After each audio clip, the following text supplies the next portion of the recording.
The Society of Organizations is unprecedented in human history. It is unprecedented in its performance capacity both because each of its constituent organizations is a highly specialized tool designed for one specific task and because each bases itself on the organization and deployment of knowledge. It is unprecedented in its structure. But it is also unprecedented in its tensions and problems. Not all of these are serious. In fact, some of them we already know how to resolve issues of social responsibility, for example. But there are other areas where we do not know the right answer and where we may not even be asking the right questions yet. There is, for instance, the tension between the community's need for continuity and stability and the organization's need to be an innovator and destabilizer. There is the split between literati and managers. Both are needed, the former to produce knowledge, the latter to apply knowledge and make it productive. But the former focus on words and ideas, the latter on people, work, and performance.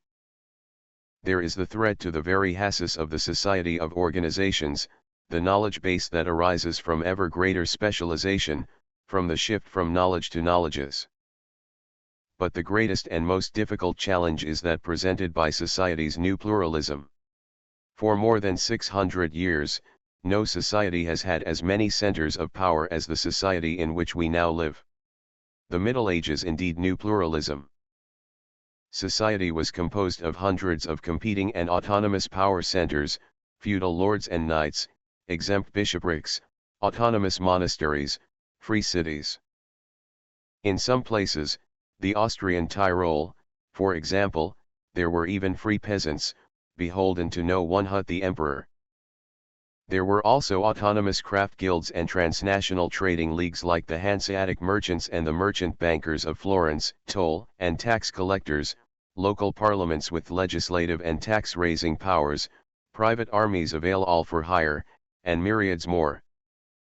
Modern history in Europe and equally in Japan has been the history of the subjugation of all competing centers of power by one central authority, first called the prince, then the state.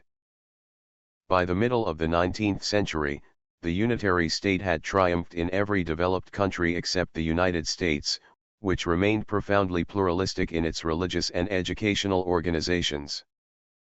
Indeed, the abolition of pluralism was the progressive cause for nearly 600 years. But just when the triumph of the state seemed assured, the first new organization arose, the large business enterprise. Since then, one new organization after another has sprung up. And old organizations like the university, which in Europe seem to have been brought safely under the control of central governments, have become autonomous again. Ironically, 20th century totalitarianism, especially communism, represented the last desperate attempt to save the old progressive creed in which there is only one center of power and one organization rather than a pluralism of competing and autonomous organizations. That attempt failed, as we know. But the failure of central authority, in and of itself, does nothing to address the issues that follow from a pluralistic society. To illustrate, consider a story that many people have heard or, more accurately, misheard. During his lifetime, Charles E. Wilson was a prominent personality in the United States, first as President and Chief Executive Officer of General Sino. The Middle Ages, no society has had as many centers of power as the one in which we now live. Motors, at that time the world's largest and most successful manufacturer, then as Secretary of Defense in the Eisenhower administration. But if Wilson is remembered at all today, it is for something he did not say: what is good for General Motors is good for the United States. What Wilson actually said in his 1953 confirmation hearings for the Defense Department job was, what is good for the United States is good for General Motors. Wilson tried for the remainder of his life to erect the misquote. But no one listened to him. Everyone argued, if he didn't say it, he surely believes it. In fact, he SAOU/TI believe it.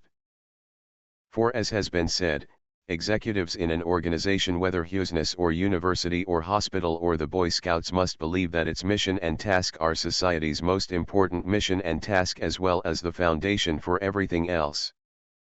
If they do not believe this, their organization will soon lose faith in itself, self-confidence, pride, and the ability to perform. The diversity that is characteristic of a developed society and that provides its great strength is only possible because of the specialized, single-task organizations that we have developed since the Industrial Revolution and, especially, during the last 50 years. But the feature that gives them the capacity.